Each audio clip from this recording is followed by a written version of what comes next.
What's up, guys? There's a lot of news today, so I figured I'd just go live and talk about it all. And the Braves finally have a little bit of news avoiding arbitration with Maximum Fried settling at $3.5 million, which is a awesome bargain given that he had a breakout year last year, being our only healthy pitcher last year, should have had more consideration in the Cy Young, in my opinion. 7-0 with a 225, did win his first Gold Glove, and I sense a lot of confusion with arbitration. It's I don't know that it doesn't make a lot of sense, but baseball wise, it's one of those not things are kind of weird, but my simplest explanation of salary arbitration is that you are eligible for it if you've had at least 3 years of experience. And again, yes, does Max Fried deserve a multi-year contract and deserve and hopefully we can get that, but to be able to settle with him for just $3.5 million is, again, a really big bargain that should help us fill the other roster holes that we currently have, mostly in the outfield, with Nick Markakis, a free agent, with Marcell Ozuna undecided, the DH undecided, which I don't know that plays as much of a factor as we want to believe, because we signed him last year for left field prior to knowing the DH was going to be full because of the COVID season. But arbitration is a nice leverage thing for players, and Mike Soroka and the team was unable to come to terms. He filed at 2.8. The Braves countered at 2.1, and it's kind of to go to arbitration over $700,000. It seems why, but he is a Super 2 player, which means he has had experience 2 to 3 years in the league, and he's in the top 20% of his class. So he's just short to say that he's been one of the best starting pitchers in the league, and he has, despite the injury. So he had a little bit more leverage, which I am not all that surprised about.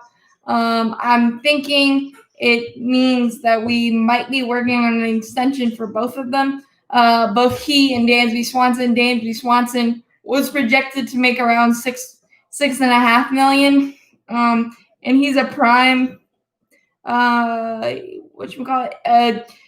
extension candidate. So I think those could be on the horizon, as well as maybe Freddie Freeman. But we've kind of lucked out with the extensions that we have already got on the books, with Ronald Acuna Jr. at 10 for $100, and Ozzie Albies at the insane 9 for $35 million. That opens up a lot of things and creates financial flexibility that hopefully we will be able to address and add, especially to the outfield, given that, we have Ronald Acuna Jr., Christian Pache, who I think is going to be a big key to this year.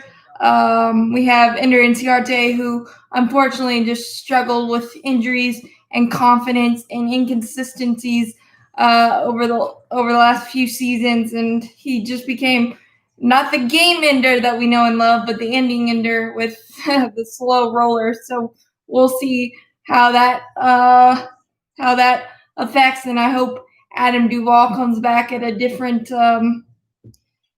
at a lower rate, lower price. Maybe a Michael Brantley fits really nicely. I think he's a better version of Nick Markakis as well. George Springer would be absolutely incredible, but he's gonna acquire a lot of cheddar, and I don't know that we are comfortable doing that, even though his age tells me that he would be really good because he's just a full package defense and offense.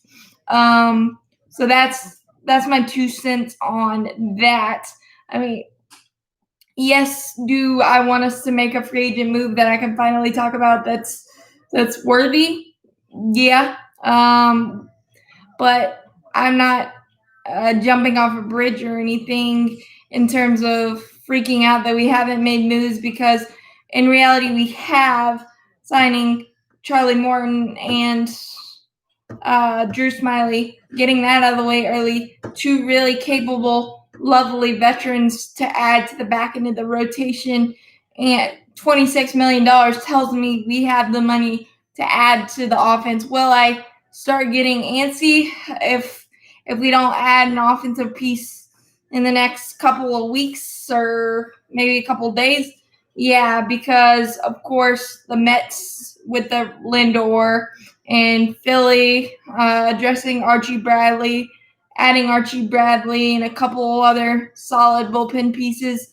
It does make me cringe a little bit, but until they knock us off, we're still the champions, and we still have Ronald Acuna Jr., Ozzie Albies, Freddie Freeman, MVP free, Travis d'Arnaud, Dansby Swanson, Johan Camargo is a man on a mission, it looks like, this year. So that's nice to see.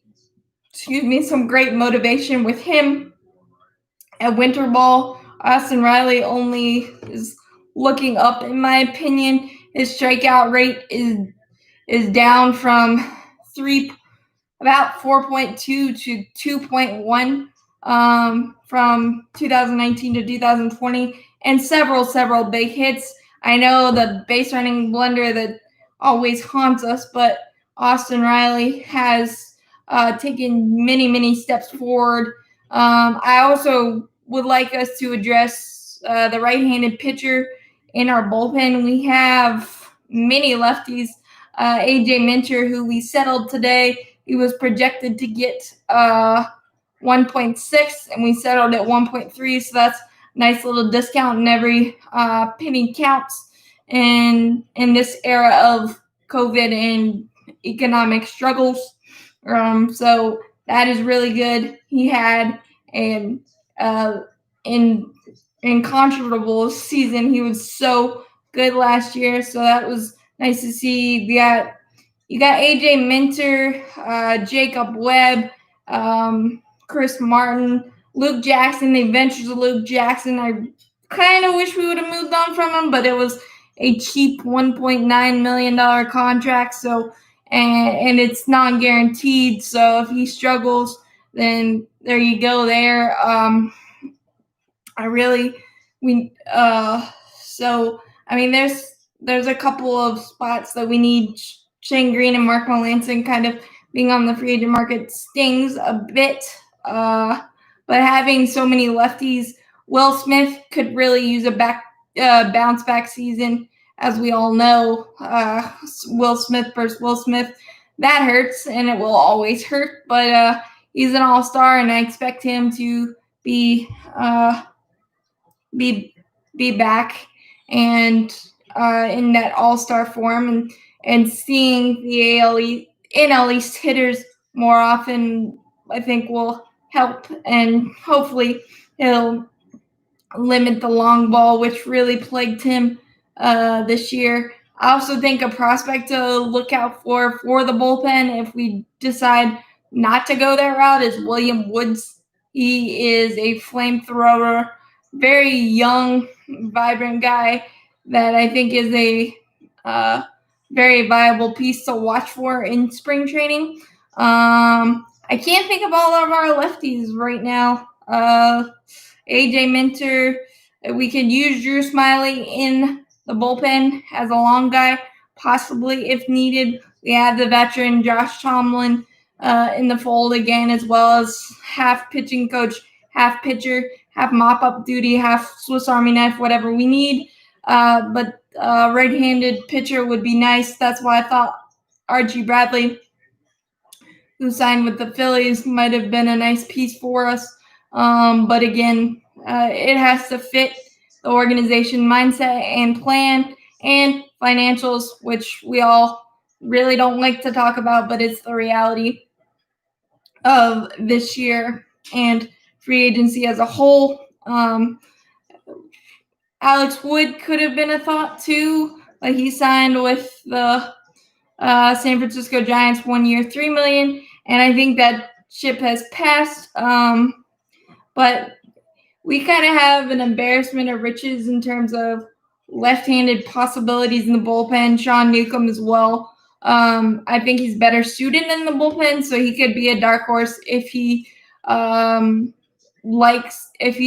his mindset is privy to just helping the team win and not just solid. I want to be a starter and that's it. But there's a lot of options in the left side.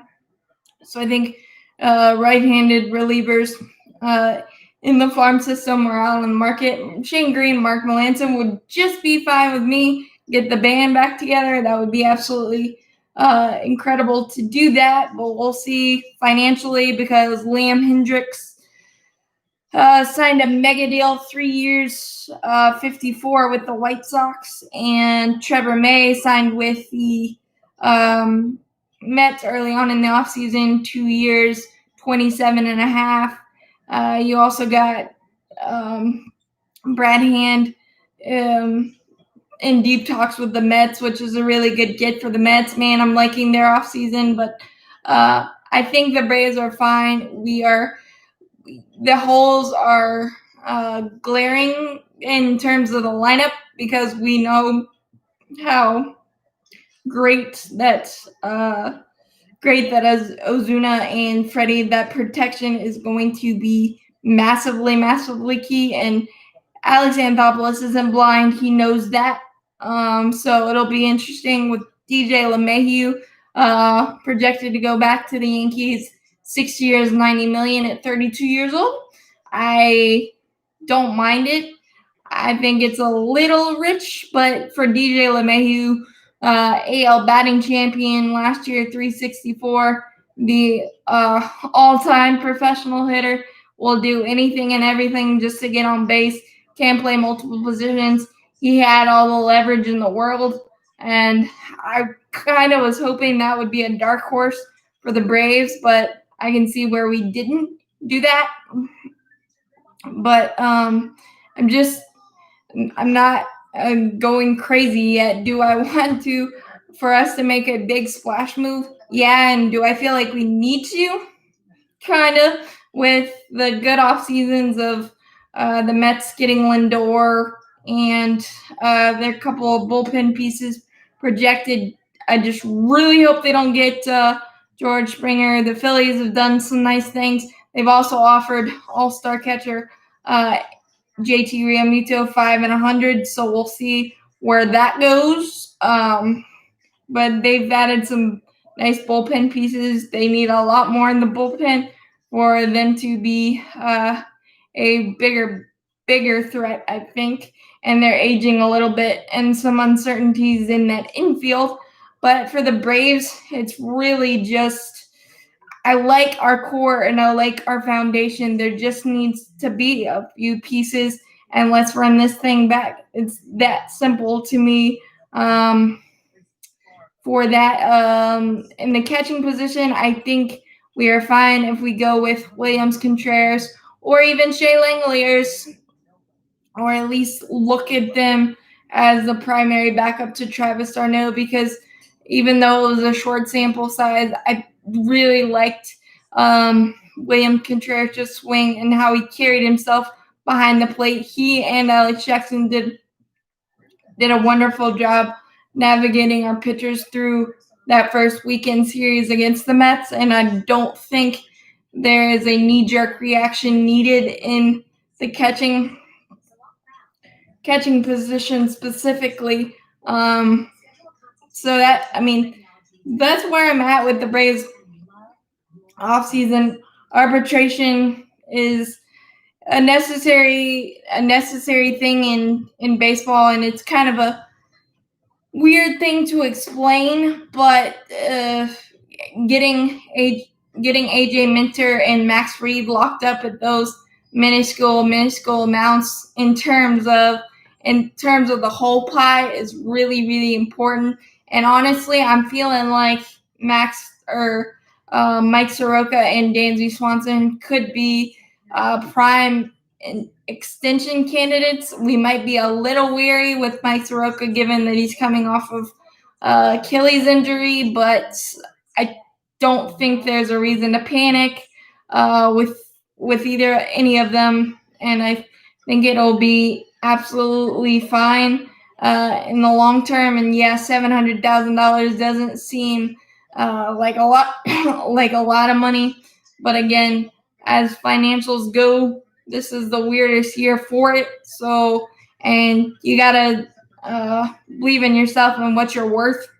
So, even as minuscule as it sounds, it's how baseball goes, and I gotta appreciate that.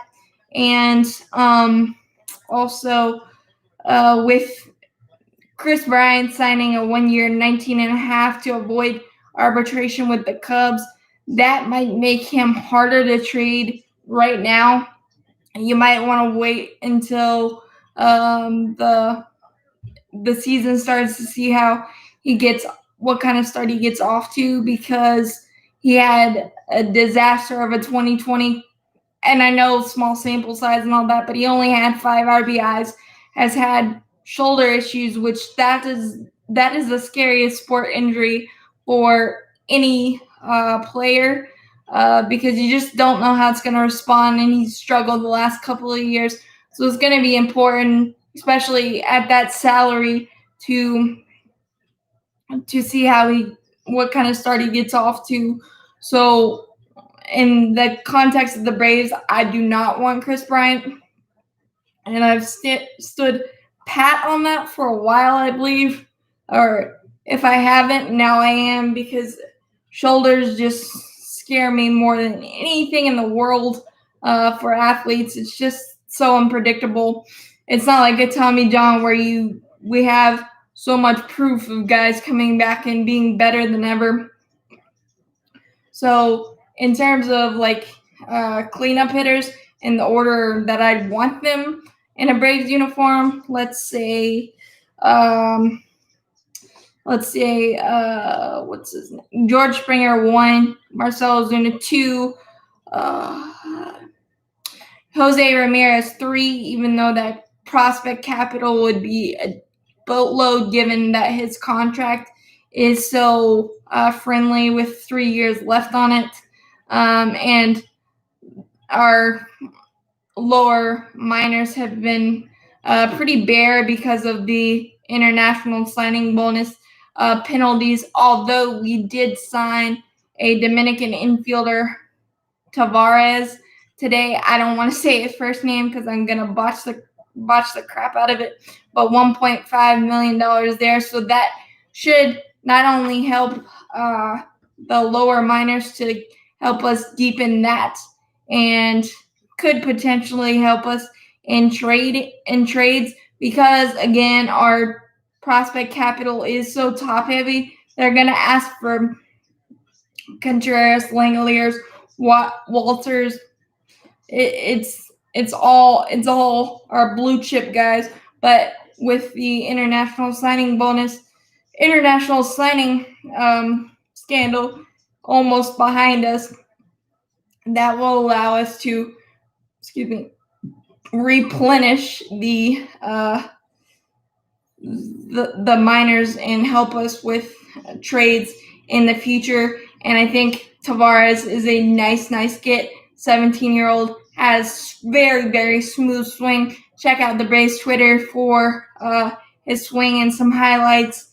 And he's a big-time power guy. Projects for third base in the future. So again, that gives us something to look forward to and something to be excited about as well for that. And quick thought on the MLB saying that the 7-inning doubleheaders, which will continue in 2021, I don't mind that at all. I thought they were actually pretty good. And COVID is still around and still a thing, so it's going to be imperative for teams to limit their contact as much as possible. And it kind of helps in a 162 game season to be able to plan for those better, and pitching staffs won't get so worn down and things of that nature. So I like that. And then the runner at second base, don't like it, don't hate it. I thought I was gonna not like it a lot more than I did for last year. So plus we didn't have that many extra inning games, and it added a different element, a crappy element for relief pitchers, but it was a different element. So as long as the DH comes back in 2021 this year, I'm cool with it.